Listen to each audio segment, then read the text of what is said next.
अस्सलाम वालेकुम नाज़रीन, उम्मीद करता हूँ कि आप सब खैरियत से होंगे। वज़ारत हज उम्रा की तरफ से एक नई सहूलत दी गई है कि अगर आप सऊदी अरब आने का इरादा रखते हैं, चाहे आपके पास किसी भी किस्म का वीज़ा हो और आप उम्रा अदा करना चाहते हैं, तो आप मुमलिकत में दाखिल होने से पहले ही उम्रा अदा करने के लिए बुकिंग कर सकते हैं। इस शॉर्ट वीडियो में पूरी तफसील आपको बताऊंगा कि कैसे आप बुकिंग कर सकते हैं। साथ में ये भी बताऊंगा कि वो कौन सी वजूहात हैं जिनकी वजह से आपकी जो उम्रे के लिए जो आपने बुकिंग की होगी वो कैंसिल भी हो सकती है।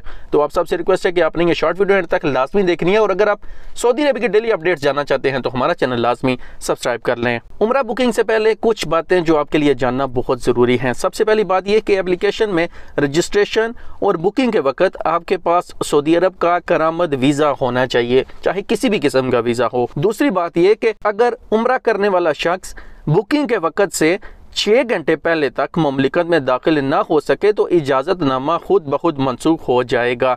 यानी जो आपने टाइम रखा हुआ है उम्रा अदा करने का, उस टाइम से अगर 6 घंटे पहले तक आप सऊदी अरब में एंटर नहीं होते तो जो आपने बुकिंग की होगी वो ऑटोमेटिकली जो है वो ख़त्म हो जाएगी। तीसरी बात यह कि अगर इस बात की तस्दीक हो गई कि उम्रा करने वाला शख्स कोरोना का मरीज़ है या वो कोरोना से मुतासरा किसी शख्स से मिला है तो इसका इजाज़तनामा खुद ब खुद मनसूख हो जाएगा। तो ये बातें आपने लाजमी ज़हन में रखनी है। अब आपको तरीका बताता हूँ कि आप कैसे बुकिंग कर सकते हैं।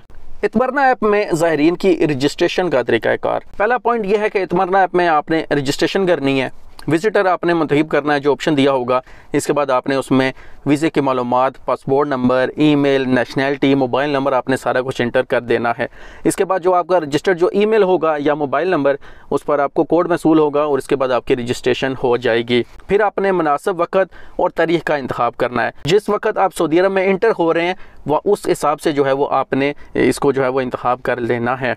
ये सारा कुछ करने के बाद अब आप इजाज़तनामे के इजरा के बाद तमाम जारीशुदा इजाज़तनामे देख सकेंगे, आप ट्रांसपोर्ट सर्विसेज हासिल कर सकते हैं। तो ये तमाम मालूमात थी, उम्मीद करता हूँ ये आपके लिए मुफीद रहेगी। सऊदी अरबिया के डेली अपडेट्स के लिए हमारा चैनल लाजमी सब्सक्राइब कर लें।